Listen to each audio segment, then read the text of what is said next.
The first thing you do is that, what do I do? What do I do? That is one. Two, how do I do it? That's the number two. How do I do? This is what your mind will bring whenever you are thinking. How do I do it? And then when we get to the third level of executing it, that's where we choke. Then we begin to look for spiritual source. We cannot stretch our thinking. Let me tell you, God's divine power has given you everything that you need to prosper. This bottle of water is more expensive than a bucket full of water dropping from my tap. You can put a whole bowl of water, and that one will be more cheaper, extra cheaper, in fact, extraordinary cheaper than this bottle of water. This bottle of water, this small bottle of water, is more expensive than a bowl of water coming from your tap. You know why? This is the product of mind. Somebody decided to put that same water that you can draw many and package it and put it in the bottle and then put it in the shop. Then you buy it expensive than the one you just remove or take from your tap. So it's about you thinking. If you are thinking and you cannot convert your thinking into invention, there is no point in thinking. I hope I have blown your mind. I hope I blow your mind here. I'll blow your mind here. If you are thinking and you cannot convert the thinking, you think and then you choke. You need the grace. You need the message of God to go extra mile. You can't just be thinking and get stuck. If you are thinking, you must know what to do at the end of the day. That is why we are lacking people. We are lacking what is called generational thinkers. We are lacking what is called generational thinkers. Blacks think about what they will eat today.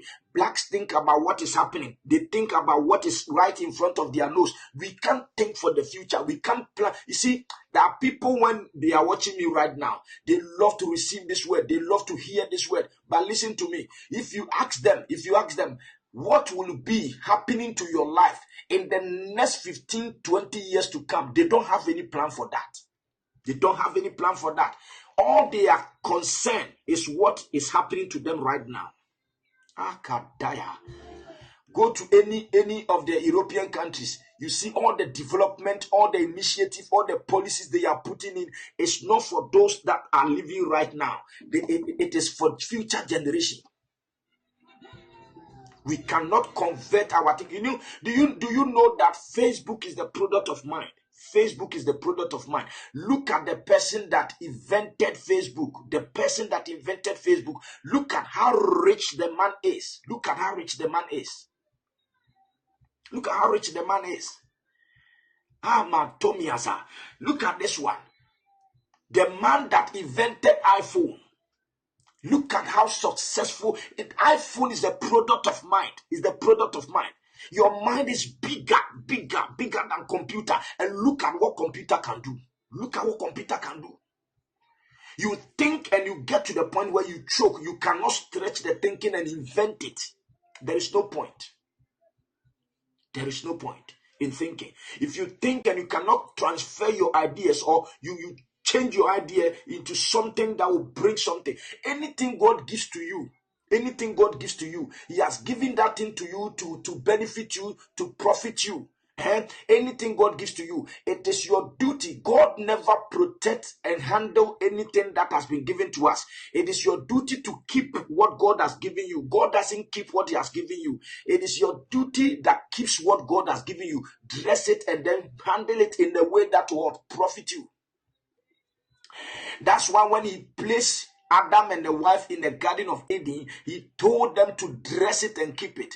When God gives you a child, it is your duty to bath the child, comb the hair of the child, cream the child, so that the child will have a very nice skin. The child will be nourishing. The child will be so nice. You buy clothes and put them on so that the child will look good. God doesn't provide the clothes. God doesn't put on the clothes for it. It is your duty to protect it. It is your duty to handle it. So anything God has given to you, He has given that thing to you for you to what? To benefit, for you to profit. So if you cannot see the breakthrough or the blessings out of what God has given you, the whatever God has given you doesn't take from you. It's supposed to add to you. When I sat down and realized what God has given me, and I saw that poverty is not something that can make me serve God well, you know what I did? I sat down and drew my poverty exit plan. I draw my poverty exit plan. The fact that you were not born by a good parent doesn't mean you will die like a poor person. The fact that you were not born at a good or raised by good people doesn't mean you will die as a miserable person. No. If you can know how to draw your poverty exit plan, you'll be blessed beyond measure. In life, God has made it such that nothing on this earth can stop you. That is the hard truth you have to know. Nothing in this earth, nothing in this life can stop you if you want to go. The fact that you want to go, the Lord will help you to go. The Lord will help you to go. There is nothing that, you see, every impediment the devil brings your way has one particular intention, is to stop or prevent you from going forward. You can never stop the bird to fly over your head. No matter how hard you do, you can never stop the bird from flying over your head. But you can stop the bird from building their nets on your head. You can stop them from building their net. So you can't stop poverty in life, but you can do something that poverty will not have effect over your life. Ask yourself, why will people do not want to go to church anymore? Most of the pastors, it's out of poverty that made them take advantage of the innocent and vulnerable people to take money from them, exploiting money from people, taking advantage of people's issues and people's problems to enrich themselves. And it has left many people to be talking ill about the church. But if you are talking about the religion that brings people into the limelight, the religion that makes people do well, the religion that changes people's life and make them good, it is the Christianity. But why do people find it difficult to even talk well about the church? Because the practice that is going on there, the Christians have come to a point that we believe in lepranto leprakapa and deleboroyante amukuru bosha pragada elepa. We will speak all these nice and fine tongues, and after speaking all these tongues, we will be stuck and we cannot stretch our mind to get something God has put before us. Let me tell you, in this life, if you are calling yourself a believer, and you are not somebody that will enjoy this life. Life is too short. You must enjoy it to the fullest. Because when God gives you the grace, you must enjoy it. If you are not enjoying this life here on earth, don't get yourself into trouble. You will not go to heaven and enjoy. Trust me. You couldn't even enjoy what is before you. You want to go to heaven. He has given you something on earth that will be done on earth as it is in heaven. So let the will happen here on earth before it goes to heaven. You are not being able to exercise and maximizing the will of God over your life on this earth. You want to maximize the one in heaven. Hey, sister. Hello, sister. Are you all right? Are you all right? So I've been taking you through some series, trying to build your mind. Adelaide will tell you, anybody that knows me from the beginning will tell you, listen, ever since I became born again or became a pastor, all my messages are the messages that do not put people down. My messages are something that build people. And I just discovered that this is my rhythm. This is my area. This is where God wants me. My area is about leadership, to raise leaders, to empower people, giving people an energy to fight, raising people, because God is the lifter of our head. The Lord doesn't put our heads down. I don't preach messages that put people down. My messages exhort people and encourage people. If your confidence level is high, you will even die. You know what kills people? When people confidence dies, that's where they die. So my messages are messages that give people confidence to do. My messages are messages that make people have this can-do attitude in them, can have this can-do spirit. Keep on sharing the program. If you haven't shared, just share the program. Go ahead and share. I'm giving you a few minutes to share again. Reshare the program again, and let's get on to the teachings. More people should join, and then we get on to the teachings.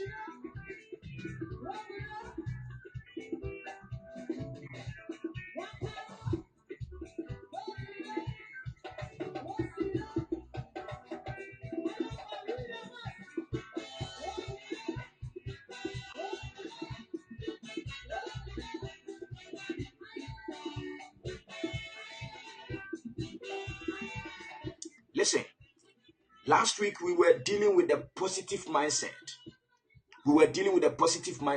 And in that positive mindset, we spoke about prosperity mentality and the prosperity mindset. We were talking about prosperity mindset. Yeah, we were dealing with the prosperity mindset. We said there's a mindset that as soon as you see that mindset, you could see that this mindset is after prosperity. You could see that. So we dealt with that, and we saw in that prosperity mindset, we saw that our thought content is very, very important. If you want to prosper, your thought content, the thought can be good and it can be bad, depending on how depending on what contains in your thought, what your thought contains. If your thought contains evil, you will be poor. If your thought contains good, you'll be successful. We saw about the thought content last week. I think we dealt with that. And then we also saw about our focus, that we saw that if we are not that focused, there is not, everything you are doing, you must be focused. Ask me, how was I able to put things together and make sure that they fall after one another? Do you understand? From here, I know I'm going to do this. I sit down and draw some things and then execute them one after the other.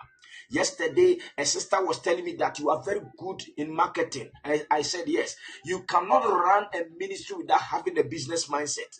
You cannot run a ministry without having a business mindset. Every woman would die and marry you. You know why? Because when it happens like that, the act of enviness runs out of your heart. You will never see your wife doing well and you get envy. A lot of men in the houses are envious of their wives. You are a villager. If you are a man and you are envious of the prosperity or the resources of your wife, you are a villager. Enviness is devil. Enviness and jealousy are evil, and it is killing people. Everything anybody does, you see that because it is not coming from you, you have something to say about it. Because it is not coming from you, you have something negative to say about it. And you are somebody that, you see, when this enviness attitude reigns in your heart, you always pick problems with people. You be picking problems with people. When people are even trying to do things out of free mind, you will sit there and read negative meanings into it. Poverty mindset. So whatever that your thought content contains is what we're talking about. Listen to me, church. Your focus is very, very important. If you are very focused, you see, when you are crossing a long bridge, even when you are driving on this tunnel, you see, over here we have a lot of tunnel. When you go to Germany, the tunnels, they have one of the longest tunnel. If you are driving in that tunnel and you lose focus, you crash your car. So focus is important. For instance, what I'm doing, I am not getting everything smooth. Do you know the attack I go through?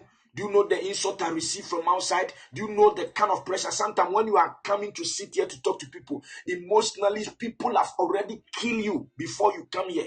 But those things doesn't stop because I'm very focused. I'm very much focused. So we saw that your focus also has a role to play when it comes to your prosperity. Your focus.